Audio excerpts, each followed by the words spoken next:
Our special, super special guest today is Peter Farag, and I've shared before on the show, he worked intensively with our son in our home. He was the first therapist to ever come to our door. I consider him the Autism Whisperer, and he is an official member of my family forever and ever until everyone is dead, because I adore you, and I feel personally like we owe so much to you. I never want to minimize that we had other therapists who were fabulous, but there was something, the connection between you and Jem and our family, that I will adore you forever.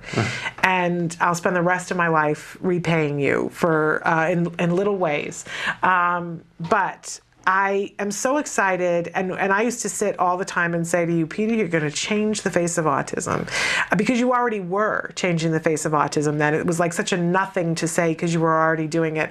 But I'm so proud of you. I'm going to get all emotional. I'm so proud of you because you are changing the face of autism, and you literally go around the globe to interact with families and kids. It sort of all started, you had worked in Dubai before as a therapist before you came to our house, and you were at our house for a period of time, and you left and went someplace else, came back, and then you went to Dubai for what, 2 years? Yeah. And you came back from Dubai last year. Yes. But now you're traveling in shorter distances. Tell us some of the places that you're going and what you're doing when you go there. Right now I'm going to South Africa and Jordan in the Middle East. And I go to South Africa, and I'm there for 8 to 10 days. And I'm actually working on supervision of cases. So continuous training of staff, putting together programs for new clients, taking clients that have transitioned from other supervisors and updating their programming. And I go every 3 months right now to just update the programs, make sure the staff is running programming appropriately, change any behavior plans. But it's important to note that I don't just go every 3 months and then leave and kind of like, okay, I'll see you in 3 months. I was actually on a Skype call this morning, 5 a.m. Get up and you get on Skype because it's their afternoon there.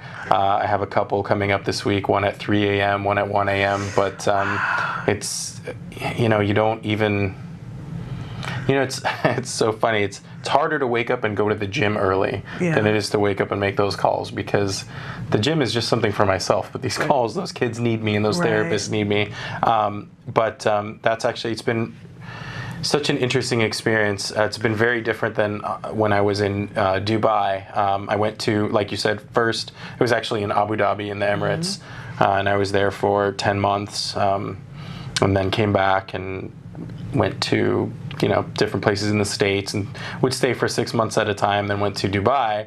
And Dubai is kind of when it started, I started thinking more about, I've really enjoyed the therapy for this long, and I've really enjoyed kind of collaborating with other supervisors, but I really want to start kind of taking this on my own, and I want to start traveling to other places and doing this. Right. Dubai was kind of the start to that. I was a card person on the ground there, working with staff there at a center, and multiple children. I think the center at the time had around 60 children. Wow. And it was great. It was a great experience and a phenomenal opportunity, and it actually helped in the whole travel thing. Living in another country was good for me, because it makes it easier for me to go in and out of countries, in South Africa and Jordan, and wherever else I'll end up going. But it's really great. Got some great staff all over the world. There are therapists all over the world where you just go, this is incredible. I can't, I think back 10 years and I go, where a card was then, and you look now and it's just like, look at this, the staff here is They're multiplying. They're so good. Yeah, exactly.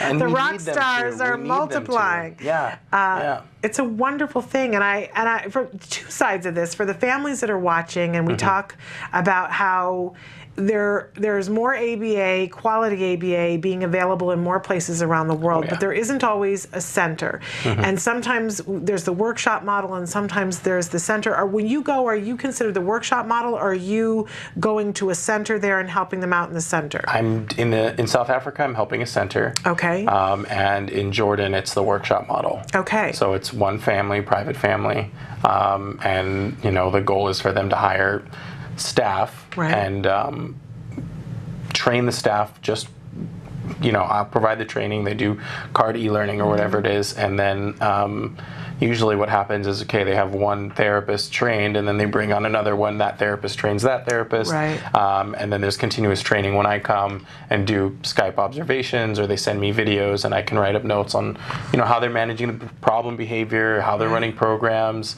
and it's continuous training, really, as long as I go out there. It's amazing. Yeah. And I just want to make that known to parents, that if you're someplace that doesn't have these kinds of things, there are lots of different ways to make this fit together. Oh yeah. Maybe there's an organization that is started there, that's a center, and they want some help getting their staff trained. Peter and other people are doing this as well. Are available to do that kinds of things. Or if you're just one family, there's a possibility there. So lots of different things to do. And if you're interested in something like that, then you would want to go to centerforautism.com and click on the services tab and start the conversation. There's an 800 number that when you call, you can talk to Amy Fuentes. And if it seems like it's all my larger family, there's a reason why. Because Amy Fuentes, when you went to Dubai, became our main supervisor. I always get supervisor and coordinator. Case manager. Case manager. Yeah. That's the phrase I want.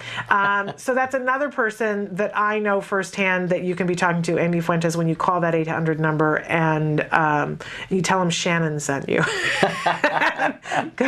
Because Amy knows exactly who I am, and you can talk to her about my son.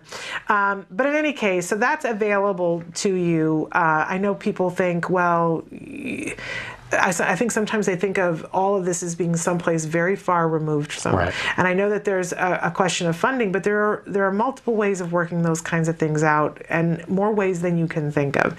It doesn't hurt to ask what's available, and you may find that where you're calling from, there's 3 other families that are also have been calling, waiting for that 4th or 5th family to make it all cohese and work. So don't hesitate to ask. So once again, centerforautism.com, click on services and call the 800 number.